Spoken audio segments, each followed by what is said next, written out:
오늘 말씀은 출애굽기 5장 1절에서 9절 말씀입니다. 제목은 광야길에서 예배자로 서게 하소서라는 제목으로 오늘 말씀을 전하도록 하겠습니다. 하나님이 이 모세를 부르셨을 때에 모세는 안 된다고 계속해서 핑계를 댑니다. 보낼 만한 자를 좀 보내소서라고 말하죠. 계속 거부합니다. 거부한 이유 첫 번째는 자기 자신은 무능하다는 것입니다. 나는 연약하고 무지하다는 것이죠. 그때 하나님께서 내가 너와 함께 하겠다 말씀하여 주시고 세 가지의 이적을 보여주십니다. 그리고 모세가 하나님의 부르심을 거부한 두 번째 이유가 있습니다. 저들이 나의 말을 들으려고 하지 않을 것입니다 라고 말하죠. 세 번째는 저는 또한 말을 잘 못합니다 라고 말하죠. 사랑하는 성도 여러분, 사실 리더십이 말을 잘한다고 해서 리더십이 생기는 건 아니지 않습니까? 리더십은 삶으로 보여줘야 되는 문제가 있습니다. 삶으로 나오는 것이죠.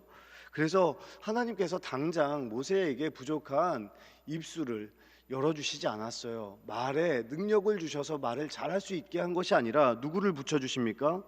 바로 말을 잘하는 아론을 옆에 붙여주십니다. 그러니까 이것을 통해서 알 수 있는 것은 모세는 부족하지만 하나님께서 이끌어 가신다는 것을 우리가 알 수 있어요. 옆에 아론도 붙여주시고 또 부족해도 하나님께서 이끌어 가신다는 것을, 주도권을 가지고 만들어 가신다는 것을 우리가 알 수 있습니다. 오늘 본문 1절은 이렇게 시작하고 있습니다. 1절 말씀을 다 같이 읽겠습니다. 1절 말씀입니다.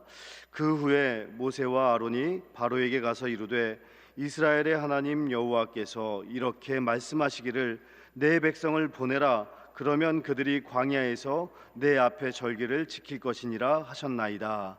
아멘. 결국 지금 모세와 아론은 누구 앞에 서게 됩니까? 바로 앞에 서게 됩니다.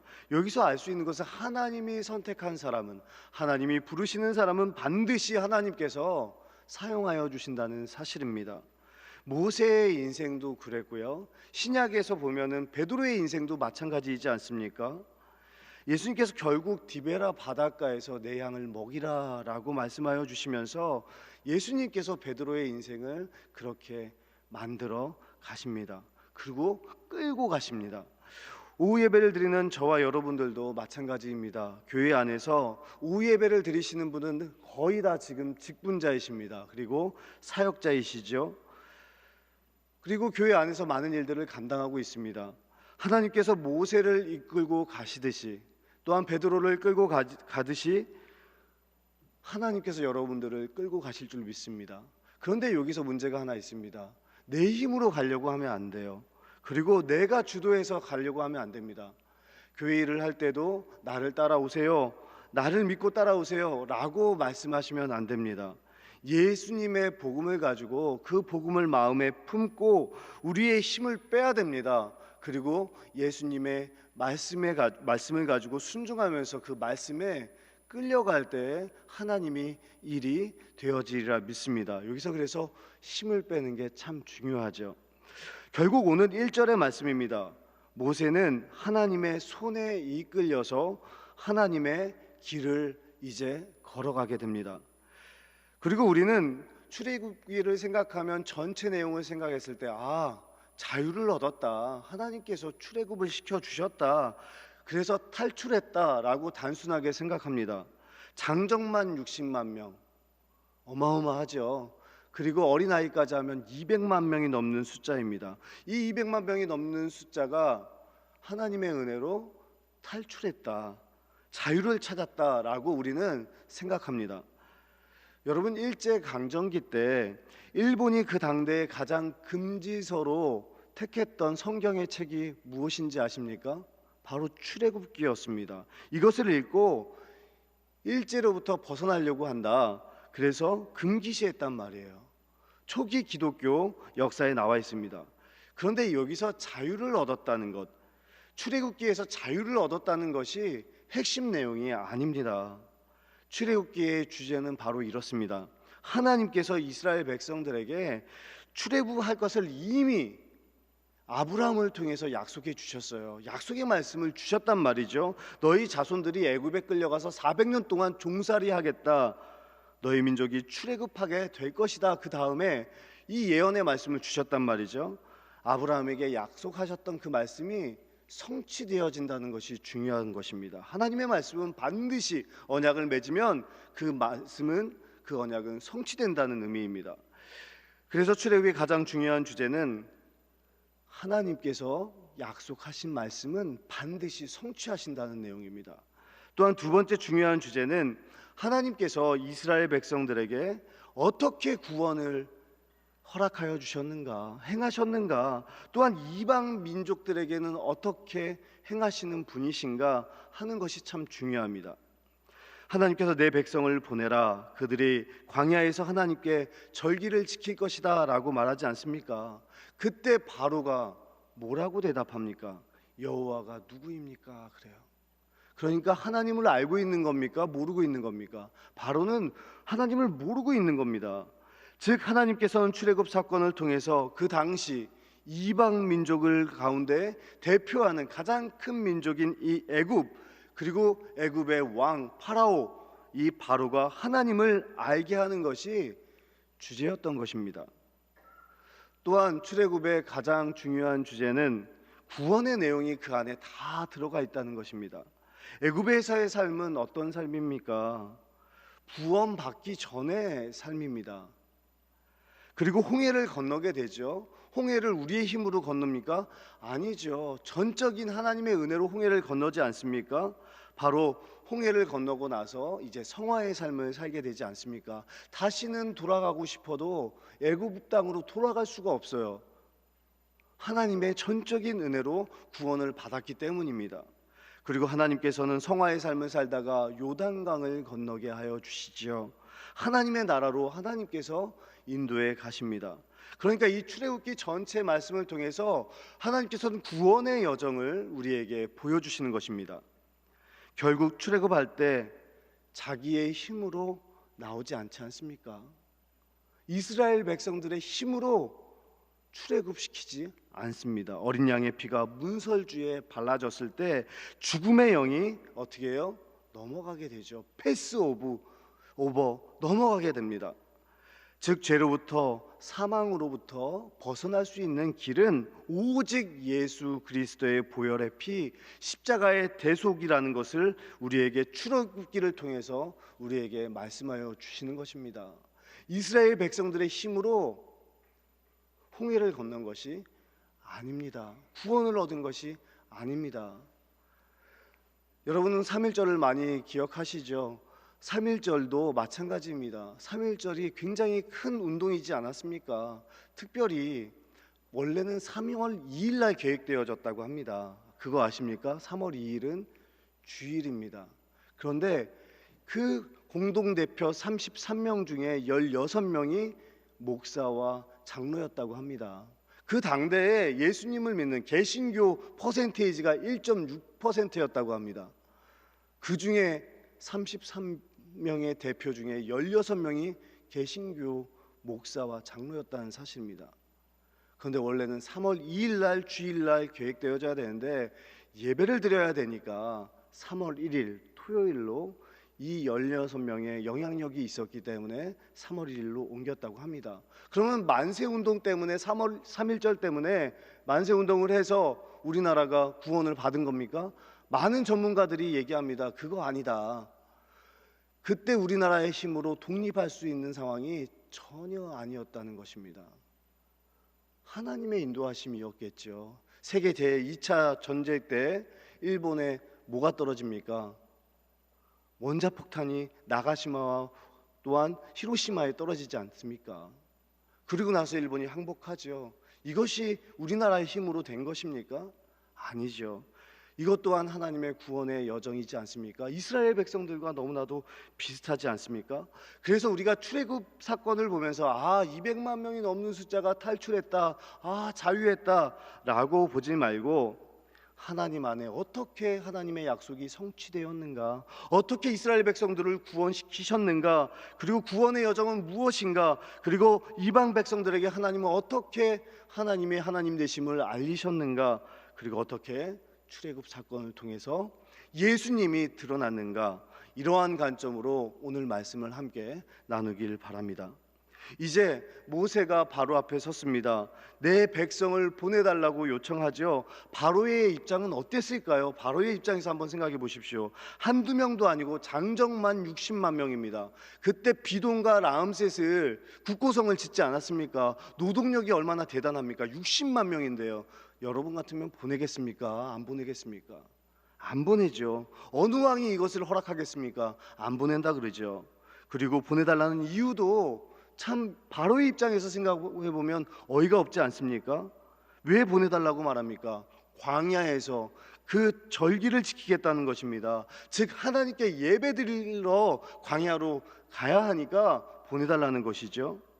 그래서 중요한 출애굽의 목적은 예배하는 것입니다. 예배 드리기 위해서 출애굽을 하는 것이죠. 우리는 죄로 인해 묶여 있습니다. 이스라엘 백성들도 죄로 인해서 우상 숭배로 묶여 있었단 말이죠.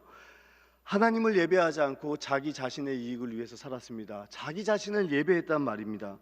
이러한 문제 때문에 여기까지 온 것이죠. 아담과 하와가 에덴 동산에서 선악과를 왜 따먹었습니까? 내 인생의 주인은 하나님이셔야 되는데 이제는 내 인생의 주인은 나다. 이제부터는 내 뜻대로 살겠다라고 결심하면서 선악과를 따먹은 거죠. 이것은 자기 자신을 숭배하는 우상 숭배입니다. 이제 바로의 반응을 한번 같이 보길 원합니다. 2절 말씀을 같이 보시겠습니다. 2절 말씀입니다. 바로가 이르되 여호와가 누구이기에 내가 그의 목소리를 듣고 이스라엘을 보내겠느냐? 나는 여호와를 알지 못하니 이스라엘을 보내지 아니하리라. 바로가 말합니다. 여호와가 누구이기에, 전능하신 하나님이 누구이기에, 가까이 찾아와서 위로하시고 만져주시는 그 하나님이 누구이기에 나는 잘 모른다는 겁니다. 그래서 바로에게 단계적으로 이제 알려주죠. 점차적으로 피재앙, 개구리 재앙, 파리 재앙 점차적으로 계속 올라가지 않습니까? 마지막 10번째 재앙을 통해서 하나님이 과연 어떠한 분인지, 얼마나 능력이 많으신 분인지 하나님에 대해서 바로에게 알려주시고 드러내 보이십니다. 이제 다 같이 3절 말씀을 읽겠습니다. 3절 말씀입니다. 그들이 이르되 히브리인의 하나님이 우리에게 나타나셨은즉 우리가 광야로 사흘 길쯤 가서 우리 하나님 여호와께 제사를 드리러 하오니 가도록 허락하소서. 여호와께서 전염병이나 칼로 우리를 치실까 두려워하나이다. 여기 오늘 본문 말씀에서 이 광야와 이 사흘길이라는 단어가 참 중요합니다. 광야는 어떤 곳입니까? 자기 스스로 경작할 수 없는 땅이라는 것이죠. 그 땅으로 하나님께서 이스라엘 백성들을 몰고 가십니다. 그리고 아침에 뭘 주세요? 만나를 베풀어 주십니다. 그러니까 일용할 양식을 매일매일 하나님께서 주시는 것이죠. 이 만나는 무엇을 상징합니까? 생명의 양식인 예수님을 상징하지 않습니까? 그래서 이 광야가 중요합니다. 또한 사흘길은 이집트로부터 격리된 곳입니다. 떨어져 있어요. 그런데 지역이 떨어졌다는 의미가 아니라, 지역이 격리되었다는 뜻이 아니라 세상의 가치와 사고방식으로부터 격리된 곳에서 지금 하나님을 예배하라는 것입니다. 결국 내 백성을 보내라 달라고 하는 말에 바로는 듣지 않습니다. 더 고통스럽게 만들어요. 더 힘들게 이스라엘 백성들을 핍박합니다. 우리나라가 일제시대 때 얼마나 모진 고통을 다 받았습니까? 만세운동 이후에 더 전략적으로, 문화적으로 얼마나 더 심각하게 고통스럽게 했습니까? 지금 그런 거예요. 내 백성을 보내라, 보내달라, 예배를 드려야 된다, 보내달라, 안 된다, 더 고통스럽게 만듭니다. 다 같이 7절 말씀을 함께 보시겠습니다. 7절 말씀입니다. 너희는 백성에게 다시는 벽돌에 쓸 집을 전과 같이 주지 말고 그들이 가서 스스로 집을 줍게 하라. 이 말은 뭐냐면 비동과 라암셋을 짓는데 집을 전과 같이 주지 않는다는 것은 속도는 더 느려졌어요. 하는 일이 더 고되고 힘들어졌어요. 그리고 재료는 주지 않아요. 그런데 노동은 더 심하고, 그러니까 더 힘들게 만들었다는 것이죠. 일은 많이 하는데 속도는 나지 않아요. 굉장히 힘들고 불편하게 바로는 계획하고 이 일을 행했다는 것입니다. 사랑하는 성도 여러분, 사탄도 우리를 불편하게 만듭니다. 힘들게 만듭니다. 예수님을 믿으면은 다 좋습니까? 불편합니다. 힘듭니다. 그래서 자꾸 우리의 신앙을 사단은 흔들어 버립니다. 우리의 인생이 편안하게 신앙생활을 하려면 집에서 그냥 예배드리면 돼요. 그런데 왜 이렇게 나와서 예배를 드릴까요? 이것이 맞는 것입니다. 하나님 앞에 영과 진리로 하나님 앞에 나와서 정성껏 예배 드리는 거예요. 신앙생활은 몸이 불편해져요. 새벽에 나오는 분들 보면 몸이 다 불편합니다. 그런데 나오지 않습니까? 우리의 인생을 뭐라고 말하고 있냐면 베드로전서 2장에서는 거류민과 나그네 같다고 말씀하고 있습니다. 그런데 거류민과 나그네의 공통점이 있습니다. 그것은 뭐냐면 고생을 하고 불편하다는 거예요. 고난을 받는다는 것입니다. 그런데 성도의 인생도 이렇다는 거예요. 이 불편함을 겪자마자 이스라엘 백성들은 어떤 말을 합니까?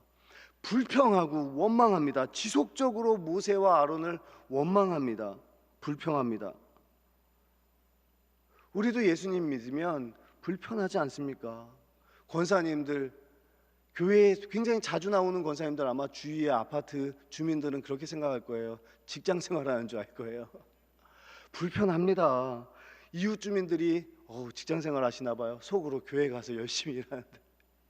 그리고 또한 새벽 예배 나가는 것도 그렇고 수요 예배 나오는 것도 그렇고 순모임 하는 것도 그렇고 또 성가대를 하는 것도 그렇고 주차 봉사를 하는 것도, 또한 주방에서 봉사를 하는 것도, 또 남을 섬기는 것도, 누군가를 섬기는 것도 사실은 때로는 불편할 때가 있지 않습니까? 그런데 그것을 저희가 감당합니다. 왜 감당할까요? 우리는 노예가 아니니까요. 하나님께 구원을 받은 자유자니까요. 불편한 것도 우리가 감내하면서 그렇게 나아가는 것입니다. 그것이 하나님의 뜻인 줄로 믿습니다. 이제 9절 말씀을 다 함께 읽겠습니다. 9절 말씀입니다. 그 사람들의 노동을 무겁게 함으로 수고롭게 하여 그들로 거짓말을 듣지 않게 하라. 바로는 아론과 모세의 말은 거짓말이라고 얘기해요. 이스라엘 백성들이 400년 동안 노예 생활을 하지 않습니까? 우리도 일제 그 스타일 가운데 그 노예로 있을 때 어떤 마음이 들었을까요? 몇십 년 동안 있어도 노예 근성이 있지 않습니까? 400년이 무려 400년 동안 있는데 노예 근성이 왜 없었겠습니까? 그러니까 편하게 그냥 노예 근성을 가지고 여기서 살아라. 평생 그냥 여기서 노예로 그렇게 부족함 있어도 그냥 견디면서 잘 살아라. 바로는 그렇게 부추기는 것이죠. 그러나 하나님의 생각은 달라요. 하나님의 백성들을 그 자리에서 박차고 불편함을 감수하면서 광야로 내모십니다. 낯선 경험을 하게 만드십니다. 모험을 하게 하십니다. 광야로 나가서 예배자로 서야 한다고 말씀하여 주십니다. 그러니까 지금 바로의 생각과 하나님의 생각은 지금 다른 거죠. 이제 결론입니다. 진짜 예배자로 서면, 정말 하나님을 경외하면 모든 속박으로부터 우리를 자유케 하여 주실 줄로 믿습니다. 죄로부터, 사망으로부터, 세상의 그 가치로부터 우리는 자유할 수 있습니다. 우리가 예배자로 살면 어떠한 일도 감당할 수 있는 힘과 용기를 하나님께서 허락하여 주실 줄로 믿습니다. 우리가 세상에서, 교회 안에서 지쳐요. 낙심합니다. 점점 지루해집니다. 그리고 다른 교회가 또한 부러워질 때도 있어요. 여러분의 마음속에 점점 예수님을 믿는 것이 시들해지는 분들이 있습니다. 사람들과의 관계가 또 어려워져서 너무 불편한 분들이 있어요. 또한 물질적으로 어려운 분들도 있지요. 질병 가운데 힘든 분도 있어요. 그런데 자꾸 불평하고 원망하는 분들이 있어요. 남 탓을 하는 분들이 있어요. 그러한 분들이 있다면 반드시 이유가 있습니다. 그 이유는 바로 예배에 실패했기 때문입니다.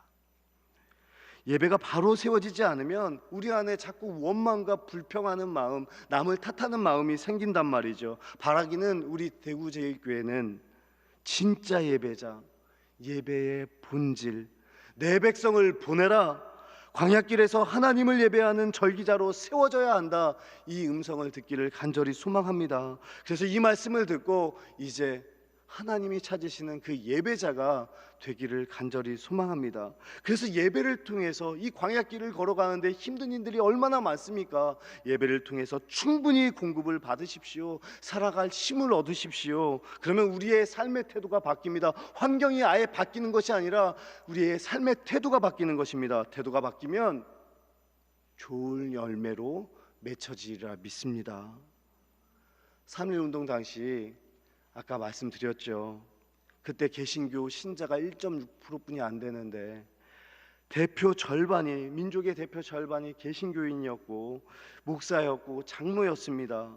3.1운동이 1919년 3월 2일에 일어났어야 되는데 3월 1일로 예배를 드리기 위해서 옮기지 않습니까? 그리고 그 일을 통해서 하나님께서 주권을 가지고 2차 세계대전을 통해서 계속해서 하나님께서 우리나라를 보호해 주시고 인도해 주신 것이 아닙니까?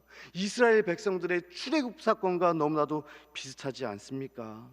사랑하는 성도 여러분, 이 광야의 길을 걸어가는 저와 여러분들이 나 자신을 예배하지 않고 하나님을 예배할 수 있기를 원합니다.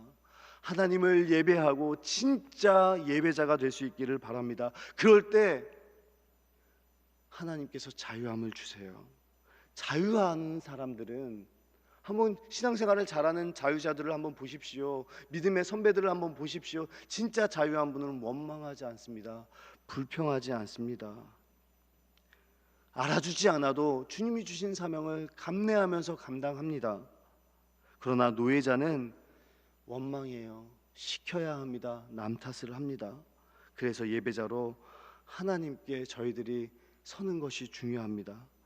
하나님의 은혜로 그 불편한 길, 어려운 길, 이 광야의 길을, 거친 광야의 길을 갈 수 있기를 바랍니다. 예배를 드리며 매일매일 주시는 예수님의 만나를, 일용할 양식을 먹으며 그렇게 걸을 수 있기를 바랍니다.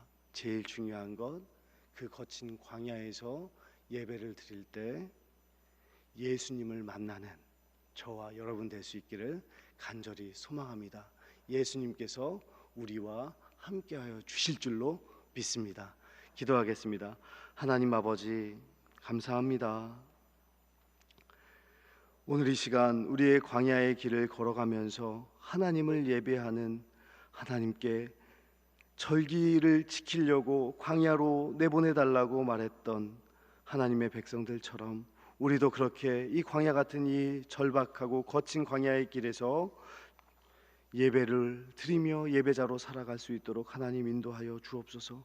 온전히 서길 소망합니다. 그래서 예배를 통해서 충분한 힘을 공급받아서 세상에서 넉넉히 승리하며 살아가는 저와 또한 대구제일의 가족들 다 될 수 있도록 하나님 인도하여 주옵소서. 그러한 은혜를 베풀어 주실 줄 믿사오며 예수 그리스도의 이름으로 간절히 기도하옵나이다. 아멘.